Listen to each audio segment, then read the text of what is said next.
वो कभी भी ना कभी गड़ता है ना कभी सड़ता है। और जैसे आप यहाँ इस संसारिक बैंक में धन जमा कराते हो तो वो धन तो हमारा नष्ट हो सकता है, लेकिन भगवान की बैंक में पुण्य के काम में जो धन हमने लगा दिया, जो धर्म हमने कर दिया, वो कभी हमारा नष्ट नहीं होगा। इसलिए सज्जनों, ये धर्म का कार्य है और यहाँ में सहयोग सबको करना है, ज्यादा से ज्यादा, क्योंकि धर्म की जड़ सदाहरी है। देखिए, धर्म की जड़ सदाहरी कैसे है ये हम आपको बताओ। देखो माताओं, एक गांव था और उसमें एक राजा थे, धर्मात्मा राजा। सभी माता बहनें देखो ध्यान से सुने, कोई बात न करे। उस नगर में राजा जो थे बड़े धर्मात्मा राजा थे और उन्हें राजा का एक नियम था कि मेरे राज दरबार में कोई भी पंडित आए और कोई भी मुझे दोहा, कोई चौपाई मेरे को सुना, तो उस ग्राम के सभी पंडित बड़े खुश रहते थे माताओं। उस गांव के जो पंडित हैं रोज राजा के पास में जाते और कोई ना कोई दोहा, कोई ना कोई चौपाई राजा को सुनाते। तो राजा ब्राह्मणों से दोहा चौपाई सुनकर के और प्रसन्न होते और उनको इनाम में सोने का 1 टका देते थे। तो उस ग्राम के सभी पंडित लोग खुश रहते थे कि ये तो राजा बहुत ही अच्छे हैं, हमको कोई काम धंधा नहीं करना पड़ता। रोज राजा के पास जाते हैं और कोई ना कोई दोहा चौपाई राजा को सुना और इनाम लेके आते। उसी गांव में माताओं एक अनपढ़ पंडित जी रहते थे जिनसे कुछ भी नहीं आता, पढ़े लिखे नहीं थे, कुछ नहीं जानते थे। तो एक दिन उनके घर से पंडितानी जी कहने लगी कि स्वामी जी, सभी के पति देव राजा के पास जाते हैं और राजा से इनाम लेके आते, आप भी जाओ राजा के पास और राजा से इनाम लेके आइए। तो पंडित जी कहने लगे कि देवी, राजा के पास औरों के पति देव जाते तो हैं और इनाम लेके आते हैं, क्यों? क्योंकि वो सब पढ़े लिखे हैं, वो सारे विद्वान हैं और वो राजा के पास में जाके कोई ना कोई दोहा चौपाई आदि उनको सुना देते हैं। तो पंडितानी जी कहने लगी कि स्वामी आप भी जाओ, आपसे जो कोई दोहा चौपाई जो कुछ आए आप ही जाके राजा को सुना दो।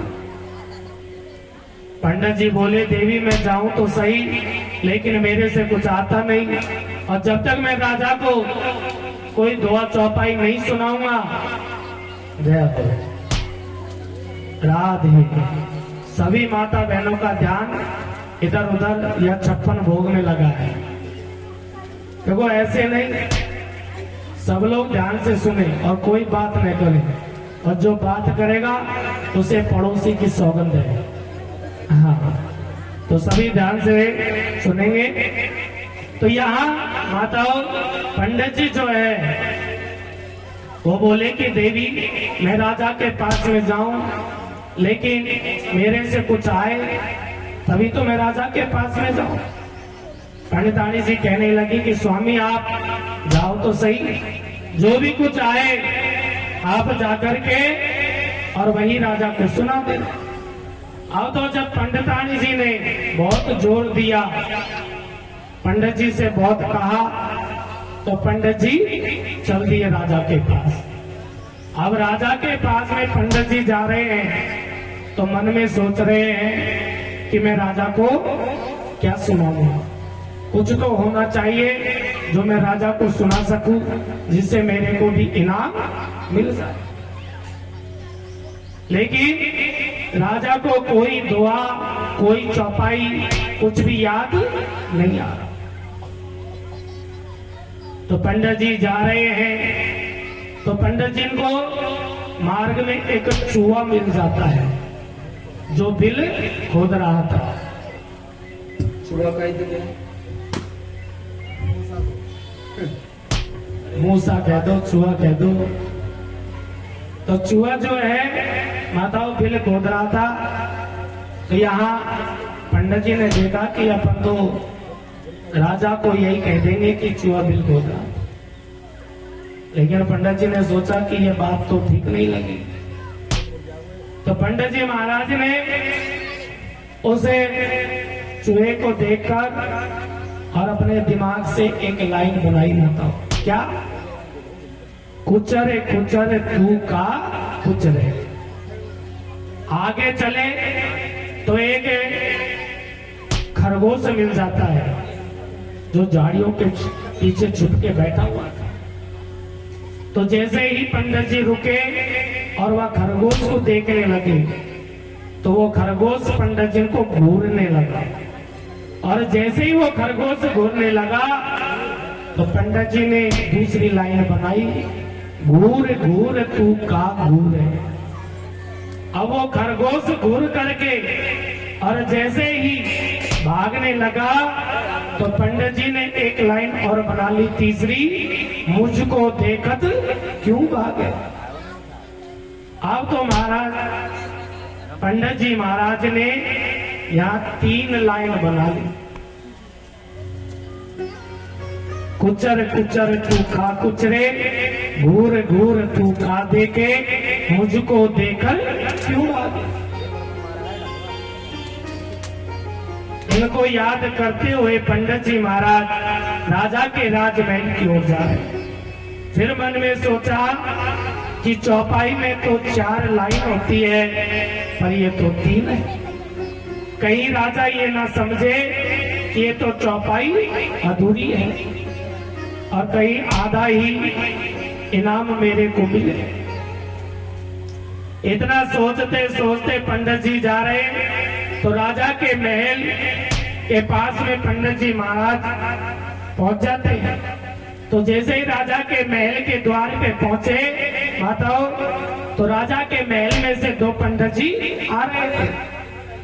तो उन दोनों पंडित जी ने महाराज को प्रणाम किया और बोले कि महाराज जय जय राम। तो पंडित जी बोले कि बढ़ गयो काम, 3 लाइन तो है ही, एक या जय जय राम को भी जोड़ देते हैं जैसे हमारी चौपाई पूरी। आओ तो पंडित जी महाराज ने चौपाई तैयार कर ली, राजा के पास राजमहल में अंदर गए। राजा ने प्रणाम किया महाराज को और बोले महाराज जो भी चौपाई आपसे आती है, कोई भी दुआ चौपाई जो आपसे आता है कृपा करके आप सुनाइए। तो पंडित जी महाराज राजा को सुनाने लगे, कुचर कुचर तू का कुचरे, घूर घूर तू का घूरे, मुझको देखत क्यों भागे, जय रामा जी जय राम।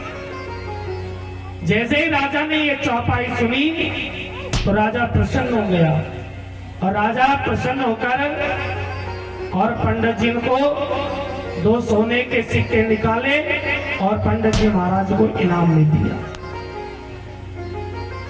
जबकि जितने भी विद्वान पंडित जो आते थे ना, उन सबको सोने का 1 सिक्का इनाम का देता, लेकिन आज ये महाराज को 2 सिक्के इनाम में दिए और बोले कि महाराज आज आपने ये चौपाई बहुत ही अच्छी सुनाई है। मैंने इतनी गीता भागवत रामायण सब पढ़ा, लेकिन ये चौपाई मैंने कभी भी नहीं सुनी। बहुत अच्छी महाराज आपकी चौपाई लगी है। इसलिए महाराज आप ऐसा करो, कृपा करके हमें यह चौपाई का अर्थ और बता दीजिए। तो पंडित जी मन में सोचने लगे कि अरे वो तो चूहा और खरगोश मिल गया, इसलिए ये चौपाई बन गई। अब राजा पूछता है कि या का अर्थ बताओ। तो अर्थ कहां से बताओ, आए तब तो अर्थ बताओ। तो यहां मेरे सज्जनों, अब तो यहां पंडित जी महाराज ने मन में सोचा कि अर्थ तो आता नहीं और राजा को कुछ ना कुछ तो बोलना पड़ेगा, कैसे तैसे यहां तो निकल के चलना ही पड़ेगा। तो यहाँ पंडित जी महाराज बोले कि राजन, आप इस चौपाई का अर्थ जानना चाहते हो? बोले हाँ महाराज। तो बोले ऐसे करो, आप इस चौपाई को लिख करके और अपने पास में रख लो, इसका अर्थ आपको बहुत जल्दी मालूम हो जाएगा। अब तो राजा ने उस चौपाई को एक कागज में लिखा और उसे लिख करके अपने कुर्ते की जेब में डाल दिया। पंडित जी महाराज राजा को प्रणाम करके और अपने घर चले गए और जाके पंडितानी से बोले कि देख देवी, आज तो मैं तेरे कहने से चला गया राजा के पास, अब मत बोलना मेरे को दोबारा जाने को, नहीं तो राजा अर्थ और पूछेगा और अर्थ मेरे से आता। कुछ दिन बीते, एक दिन राजा अपने चित्रशाली में सो रहा था। रानी अपने पियर गई हुई थी, रात्रि का समय था। राजा को रात में नींद नहीं आ रही। राजा ने सोचा कि क्यों ना मैं पंडित जी महाराज जी की चौपाई पढ़ लूं, शायद कोई अर्थ मुझे मिल जाए। तो उसे पन्ने को निकाल के और राजा पंडित जी महाराज की चौपाई को पढ़ने लगे। तो जैसे ही माताओं चौपाई पढ़ने लगे ना, तो उसी समय राजा के महल में दो चोर घुस जाते हैं। जैसे ही दो चोर घुसे और राजा के खजाने को खोदने लगे, तो राजा ने पहली लाइन बोली, कुचर कुचर तू खा कुचरे। चोरों ने सुना कि राजा ये कह रहा है कि क्या कुचर रहे हो, क्या कर रहे हो, कहीं राजा जग तो नहीं गया। तो राजा को देखने लगे। जब देखने लगे तो राजा ने दूसरी लाइन बोली कि घूर घूर तू खाते। चोरों ने देखा कि अपन देख रहे हैं, तो राजा ये कह रहा है क्या घूर रहे हो, क्या देख रहे हो। चोरों ने सोचा कि राजा को मालूम चल गया है, अब तो यहाँ रुकना बेकार है, इसलिए जो कुछ माल हमको मिला है, जो धन हमको मिला है, वहां को लेके और यहाँ से फरार हो जाते हैं, भाग चलते हैं। जैसे ही भागने लगे, भागने का विचार किया, तो राजा ने तीसरी लाइन बोली, मुझको देखकर क्यों भाग। चोरों ने देखा कि अपन भाग रहे हैं, तो राजा ये कह रहा है कि मुझे देखकर क्यों भाग रहे हैं। चोर बोले भैया अब क्या करें, राजा को तो सब मालूम है, क्या करना चाहिए। इतने में राजा ने माताओं चौथी लाइन बोल दी, जय रामा जी जय राम। अब उन दोनों चोरों में एक का नाम था जय और एक का नाम था रामा। चोर बोले भैया राजा ने देखा ही नहीं, राजा तो अपन को जानता भी है, अपने नाम भी जानता है। यदि अपन अब भाग गए तो राजा मंत्रियों के द्वारा बुलाएगा और सीधा सूली की सजा देगा। इसलिए भैया